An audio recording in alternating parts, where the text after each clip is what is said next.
सगर ने अपने जीवन में 99 यज्ञ कर ली। 100वीं यज्ञ अश्वमेध करने की विचार करके और तैयारी करने लगे। राजा सगर ने अश्वमेध यज्ञ में छोड़ने के लिए घोड़ा मंगाया और अपने 60,000 पुत्रों से बोले। राजा सगर के 2 रानी थी, एक रानी का एक पुत्र था असमंजस और दूसरी रानी के 60,000।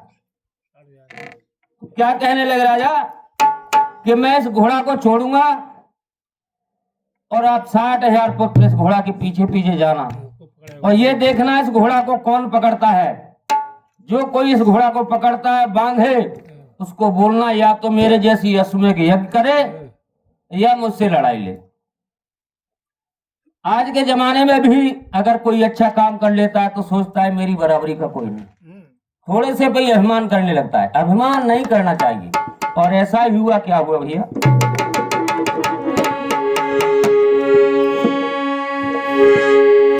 राजा सगर ने अपने अश्वमेध यज्ञ के घोड़ा को छोड़ दिया। घोड़ा घूमता हुआ जा रहा है, पीछे पीछे 60,000 राजा के पुत्र जा रहे हैं। और कैसे जाते हैं?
उस घोड़ा को छोड़ा। घोड़ा इधर उधर जमीन में आसमान में उड़ता हुआ जा रहा है, लेकिन सभी राजा देखने लगे कि इस घोड़ा को अगर हम पकड़ भी लेंगे तो उससे लड़ाई लेनी पड़ेगी। घबराने लगे, सोचने लगे क्या होने वाला है।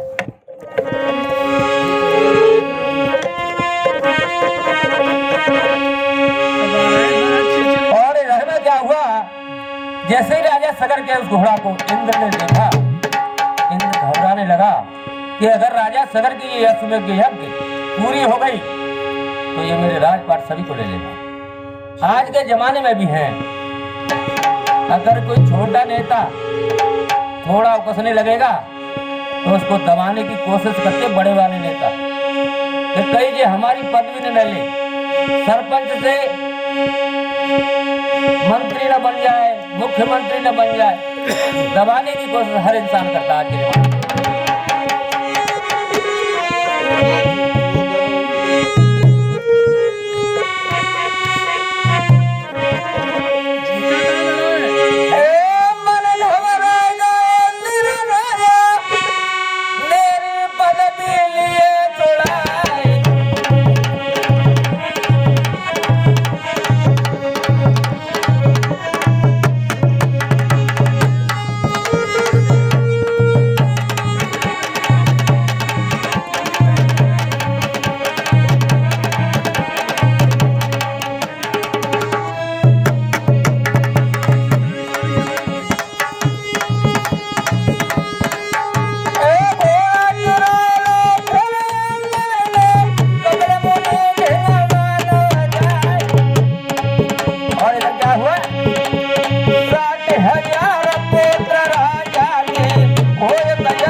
लेकर के कपिल मुनि के आश्रम पर बांध दिया।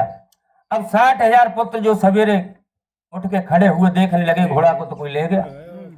खोजते खोजते कपिल मुनि के पास पहुंच गए और जैसे घोड़ा आश्रम में बंधा हुआ देखा, गाली देने लगे, उल्टा सीधा बोलने लगे। आज के जमाने में भी किसी के 8-7 लड़का हो तो वो गांव में उल्टो ही बोले, वो सीधो नहीं बोल पा रहा। इसी तरीके से उन्होंने उपद्रव मचा रखा और राजा सगर से गाली देने लगे, क्या नाम है, कपिल मुनि से गाली देने लगे, लात घूसा करने लगे। और क्या हुआ, कहने लगे हमारे घोड़ा को चुरा के और तू यहाँ बगुला बन के तपस्वी बन रहा है। और इधर क्या हुआ भैया, जब कपिल मुनि में लात घूसा करने लगे उनकी समाधि टूटी। और क्या हुआ, हाय कतारी कपिल मुनि ने खोली,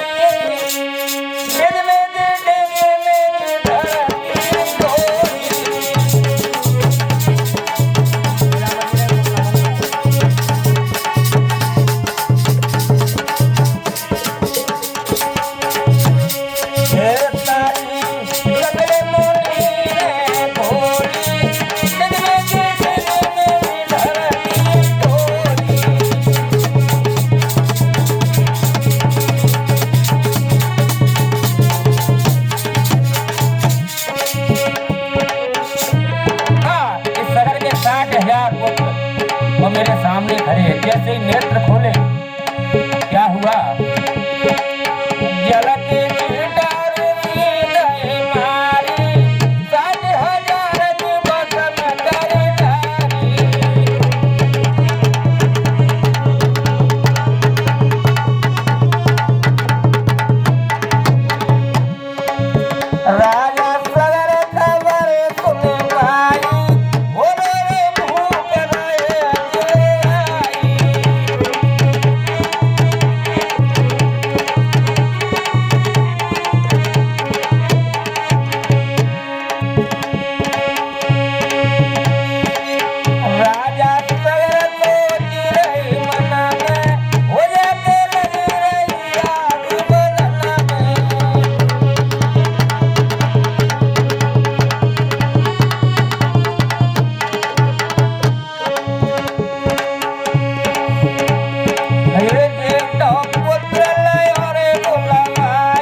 ने ये सूचना सुनी कि मेरे 60,000 पुत्र कपिल मुनि के आश्रम पर भस्म हो गए, तो अपने पुत्र असमंजस से बोले, मेरे 60,000 भाई कपिल मुनि के आश्रम पर राख की ढेरी बन के पड़े हुए हैं।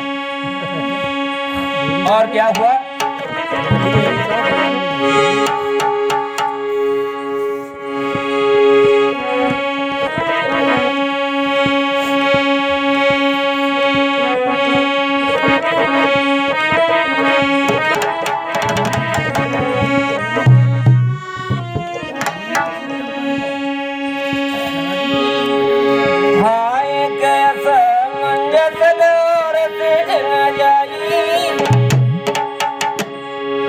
असमंजस गौर से ढंग जाई, जार दिले बिन सुनाई।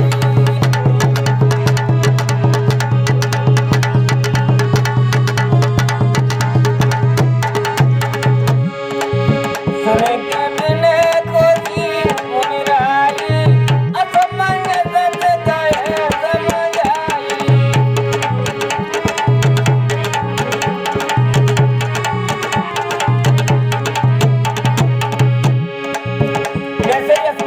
जाके मुनि से विनय करी और कहने लगे, महाराज गलती क्षमा करें और ये बताएं जो हुआ सो हुआ, अब इनका उद्धार कैसे होगा। तब कपिल मुनि जी कहने लगे,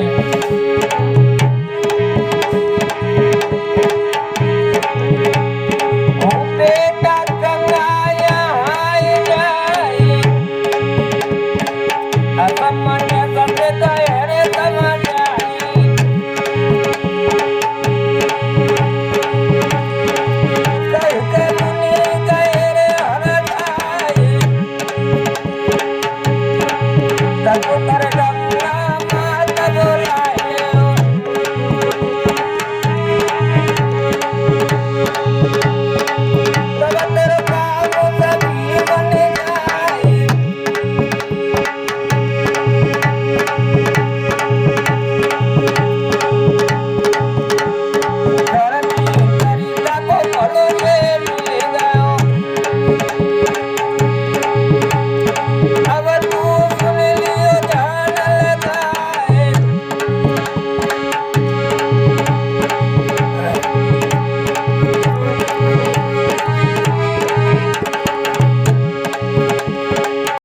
चलाए रहो। ये को तो नहीं मैं और तू जा पकड़, मैं तो हैरान है वो तो अच्छा लग रहा है पकड़ लगा के तो थोड़ा बैठा है मैं क्या छाई में लेते बढ़िया छाई में लेते मेरा तबाही कहीं तो चरान बच जाओ कहां जा लो भाई रुक जाओ काम मन बचा मैं ले ले कहीं तो ले लीजिए मानो काजे काम के मैं आके मुझे नहीं है ऐसे वो तेरे कोटेगा तेरे कोटेगा नहीं भाई मेरे पनीना आएगा जे तो है